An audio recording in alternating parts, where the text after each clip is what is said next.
What's up, family? I'm out here in San Pedro, California, with my oldest son, John Broadway. Um, it's time for our Real Talk Tuesdays. Um, Young man's 29 years old, and he just got back from Jamaica with his oldest sister. I'm so proud of this young man. John, talk to us. Where have you been, and what have you learned about traveling, or learned about life in regards to traveling? Yeah. So what's up, y'all? My first travel started or international travel started when I went to Europe. I went to Germany first, and then to the big cities in like England, like London, Paris, and uh, Barcelona in Spain, and then Amsterdam. And I can't remember what country it is. I think it's Holland, something like that. Yeah. So going to Europe was a really eye-opening experience, especially with that being like my first international trip. And I don't know, I think uh, that was one of the earliest experiences where I really got to see like the complexity of life.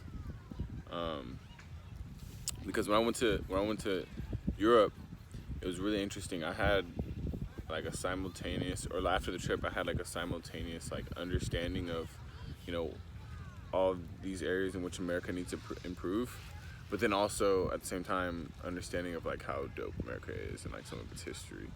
Um, and so it took me a while to process that because it was such a weird like convergence of feelings that seemed at odds but also made sense.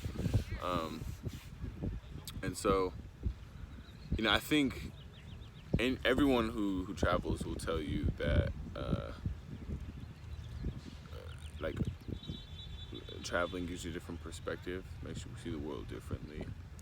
Um, and so I think that earliest experience I had traveling to Europe um, really helped me see life in a more like helped me like prime me to understand like life's complexities and like a lot more of which I would learn like later in life. And I think those lessons came easier because I already had like that foundation, that understanding from traveling. Um, so that was one thing. Good. Cool. Hey, so have you been to any countries in South America? Yeah, I went to Colombia in 2019. Um, so yeah, that was a really cool experience because it happened on a whim. Um, I ended up saving money from a scam that happened. It's a long story, but yeah, I wonder if more lessons I had from South America. Um, I don't know. I don't know. I think one of the things that I learned at least about myself is that I just love adventure, I guess. Because when I was in Colombia, I was in the capital city, Bogota, and then there's this really large like waterfall. It's like the fourth largest waterfall in the world. That is an hour like east of Bogota in the mountains. And so I like spent like an hour and a half trying to find this bus stop.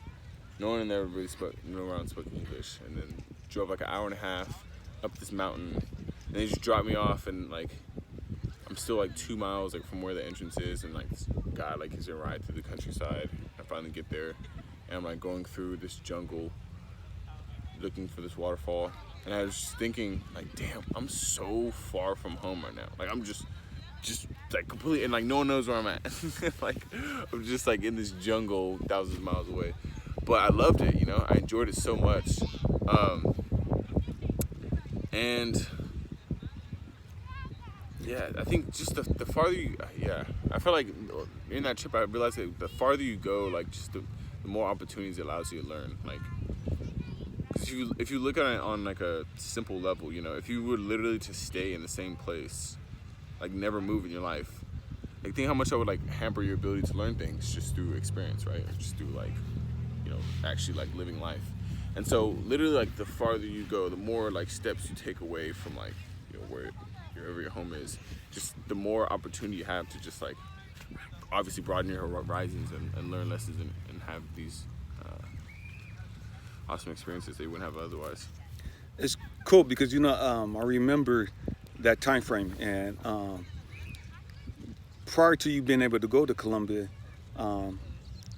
you had lost some money. Yeah, that's what I And mentioned earlier. one of the biggest lessons that I was trying to teach you at that time, talk to you about, was that it's all good, relax. Everything always works out for your good. Yeah. And so, how did that play into your trip? Yeah. So that was the long story I mentioned earlier. No, I guess it is really relevant to tell because it definitely is interesting. So I had like lost my social security card in like 2019 in like March or whatever, and I kept getting calls about like suspicious things going on my security card, social security card. So I was like, let me check this out, whatever. And I was still on probation at that time, and like I remember the calls I was getting, they were saying like something about like legal action, and like as being on probation, I'm like, I got to do everything I can do to like not have anything happen, right? And so I ended up like calling this number back, and then it ended up being like scammers, and I was so focused on just like trying to clear my name from this little bullshit that they said was going on, and like because I was on probation, I was just so focused on that and clear my name, I didn't think about just like, oh wait, this is a scam, you know what I mean?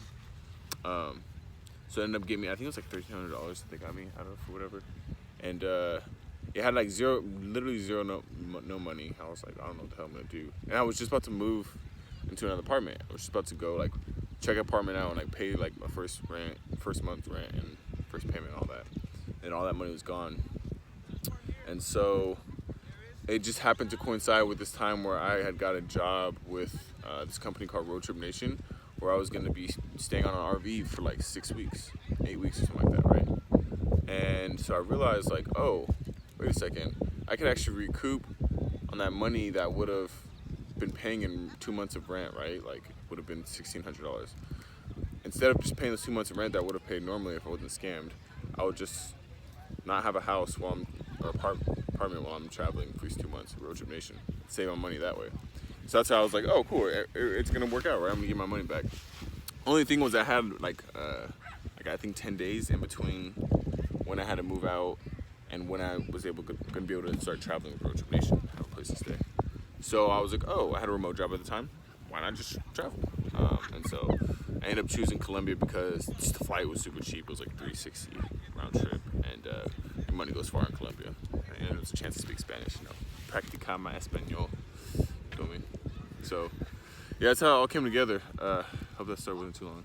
It's kind of long. Cool. So, did you learn anything from your trip in Jamaica? Yep. Yeah, I don't know.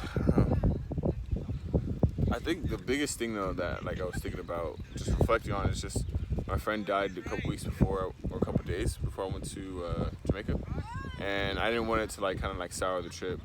But ironically, one thing that it did was just make me very grateful for just the opportunity to be alive, celebrate a birthday, especially in this foreign country with these beautiful views. So it just really grounded me in gratitude. For every reason, and also too, I felt like I learned to kind of just stick it out and be patient, which I feel like I already did learn. But I mean, as you can tell, our trip to the airport, the first trip out to of that leg of my trip, which everything seemed to be going wrong. And even so, when we were going to Jamaica, everything seemed to be going wrong. But just enough went right for our trip to be saved, because we honestly could have missed our whole trip to Jamaica, but this lady at the airport was looking out for us. And then we could have missed our whole opportunity to do anything while we were in Jamaica, but we just happened to pass by this one little tour guide who showed us around. So I feel like the lesson there was just like, you have to be patient and perseverant, and I felt like it was like we were able to manifest what we wanted, because that we literally spoke to it. I spoke it into existence like 15 minutes before it happened. I was like, Jocelyn, Afua, my sister, I was like, this is what's gonna happen. If we're gonna be able to do anything during Jamaica right now, we have to walk to the city and just hope we come across some like guy who can just show us around. And 15 minutes later, we met that guy. It happened. It was cool. I'm glad that you brought that up, because we all go through struggles in life, family. We all go through things where it seems like everything that could go wrong is going wrong, and things don't happen as fast as we want them to happen. But to those that endure, to those that see it through, man, I can't tell you the rewards. And your whole life has been that way, John. When I sit back and I look at your desire to go to Long Beach, to the college down there. Man, I didn't want you going to that school. You know what I mean? I want you to go to the school down in San Diego. And I had the connections and the hookup, but that's not what you want to do. You've always wanted to go to Cal State Long Beach. And how many times did you apply to get into that school before you got in? It's like 4 times. And what all were you able to accomplish while you were there? It was a lot of things. Founded an organization, served as president of one, did a lot of volunteer hours, raised some money for charity, for St. Jude Children's Hospital, hosted some events, learned a lot about leadership, graduated. And when did you graduate? 2017. What date? Was there a specific date that was your graduation? Yeah, it was the perfect birthday present to myself because I graduated on my birthday, May 24, 2017. Yep. It's cool. A special day. Special day. Family, you're going to go through trials. You're going to have obstacles. You're going to have roadblocks that come into your life. You have to learn how to persevere. I don't care what happens. I don't care what door closes. I don't care what happens. You have to learn to persevere. And to those that persevere, you'll reap your rewards. And you will have a fulfilled life.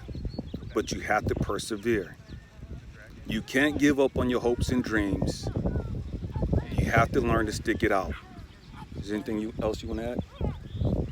Yeah.